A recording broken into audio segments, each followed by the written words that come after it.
All right, good morning and welcome to another very interesting episode of your show on Cool TV, channel 196 on Star Times. This is Crossfire.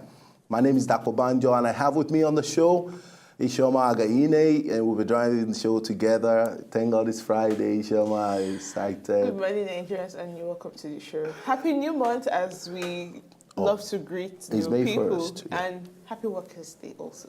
All right, Happy Workers' Day. I prefer to say maybe Happy Labour's Day. And some people prefer to call it, any other name that you have adopted. May Day. It is called May Day, it's called Labour's Day, it's called, Workers' Day. Whatever name that you have adopted to celebrate today, I'm very sure you probably have one or two reasons to celebrate. But we will be considering a quite interesting story about the Workers' Day as we go on the show. But before we address the issue of the Workers' Day today, we'll be taking through a few stories that are hitting the headlines.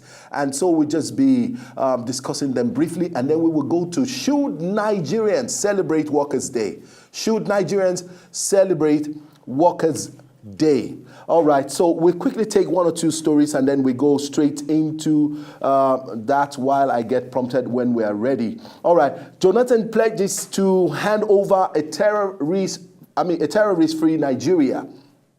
Story making headlines. Having recorded so much activity, especially as it borders around the Sambisa forest. As at yesterday, we had it on on facts that the military were able to rescue more women, more girls, and more children. But yet, we still don't have any information if the Chibok girls have been included in the list of the recent numbers of people that have been recruited. President Goodluck Jonathan had pledged to liberate all Nigerian territories held by the Boko Haram sect before the May 29th handover of power to the president-elect Muhammadu Buhari. The promise came 2 days after 293 girls and women were rescued from the Sambisa forest. The president said this was what he received as a delegation of heads of customs from the West and Central Africa region of the World Customs Organization, led by the Secretary General of the organization, Mr. Konio Mikuria. Jonathan said he was determined to hand over a country completely free of terrorist strongholds to Buhari. According to him, the ongoing military operations in the Northeast has already recorded huge successes, with 2 states completely free from the control of terrorists, while operations in the 3rd state has reached a concluding stage. Ishoma, we seems to have seen a process or a movement, aligning with the promise, President Goodluck Jonathan made, saying that by May the 29th, by the time I'll be handing over a terrorist-free Nigeria. Do you see that play out? Considering all the records that we have. I don't want to assume, and I don't want to make any statements which are not verifiable and which I cannot support, but I can only hope and wish that when, come May 29th, that Nigeria will be reading of terrorists. Terrorists, we're talking about insurgents here. The Boko Haram insurgents, as we know. Because when you use the word terrorist, any individual who unleashes terror on any individual or group of individuals are also referred to as terrorists. But mind you, we still have kidnappers, we still have hoodlums. That's criminals. So they still fall under the larger definition of terrorists. And they contribute to whether we have security or not exactly. in the nation. In this context, I want to narrow it down to insurgents, and I hope also come May 29 that Nigeria will be reading of insurgents of this nature. Anyway, hopefully we are hoping that the promise made by the president will be something that we can take on and be confident that everything that he has said will be done or will be achieved by the time he's handing over. It's done, and we are hoping that the retired General Muhammadu Buhari, the president-elect, will eventually take over a nation that is calm, so that he can focus on the deliverables of his government. And so we are hoping and we're trusting that that will be done by the end of this month. All right. Another very good story that we'll quickly like to mention before we go to address the topic of the day is the issue of, the fuel situation in the country. Fuel just suddenly disappeared from our filling stations and the queues are back. And so we have brought some stories, on the issue of the fuel situation in the country, and that's about the money that the government is owing the oil importers, and that's to the tune of about 215 billion naira. And we heard last night that 165 billion has been raised out of the money. No, 156. 56. Okay, I think I'm mixing the figures. 156 billion naira has been, raised, and I hope it has gotten into the hands of the oil importers. You know how I see this? I see this as postponing the evil day. Because now you do not want to pay them the complete amount of money which is due to them. You want to pay them 156 billion, but then there are still other deficits.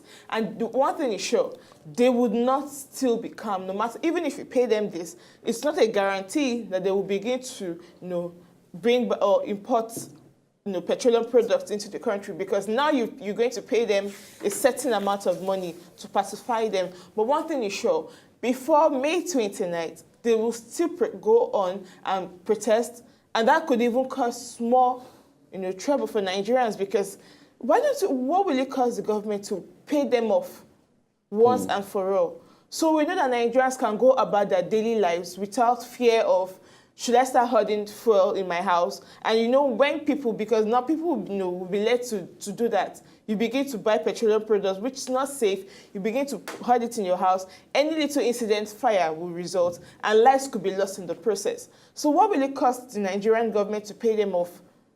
Anyway, what they still have from the information I have, federal government paid oil marketers 500 billion naira in 5 months, and they're still owing close to 100 billion naira. And the oil importers are saying that we will honor promissory notes.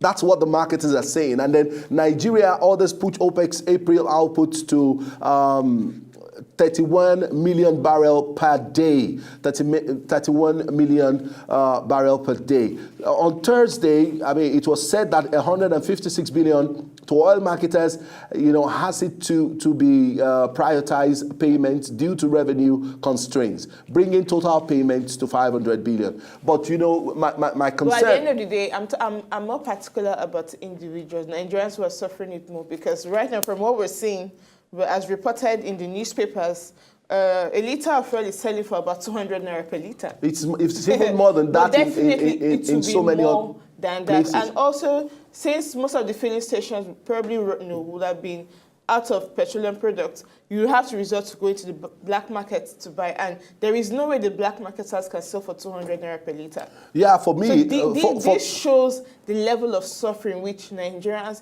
are made to bear due to something, something that government ought to have just addressed once and for all. And let me tell you something, the agitations that we see by workers, the agitations that we see by oil marketers and all of them, believe you me, is pointing to one thing. Everybody knows that in a few days' time, today is May 1st, and in a few days' time, the government of the day will be handing over to another government come May the 29th. And believe you me, the new president coming in will take his time to verify that these payments are necessary and that the government is actually owing before they can even, do anything about it. So the reason why the oil marketers are fighting today is to make sure that if it is Goodluck Jonathan's administration that is owing them, then this money should be paid before he hands over. Because and you also know that because we've tried finding out and we've tried asking ourselves one major question: who are these oil marketers? Are you sure it's still not within the circle of the cabal?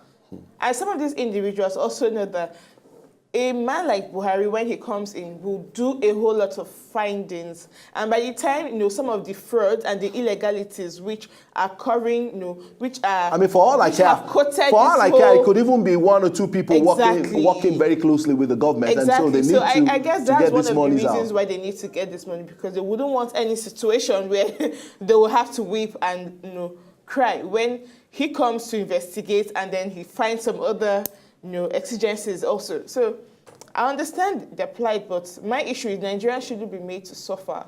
Okay. It's not Anyway, fair. I mean, for you and for me, we have a lot of information that we still need to get on the goings on, especially as it borders around all the activities of the government before they hand over come May the 29th, 2015 to another government. We'll be going on a short break now. When we come back, we will definitely be talking about the Workers' Day. And what we're looking at is to help, Nigerians, especially people who have a cause to celebrate, and then vis-a-vis a lot of other people who doesn't have a cause to celebrate. Should Nigerians celebrate May Day, celebrate Workers' Day or Labor Day, whatever name that you have adopted? You see, because I know that so many workers today are lamenting over working conditions, unpaid wages, and so many other items. When we come back from this short break, we definitely will be addressing this. We'll be right back.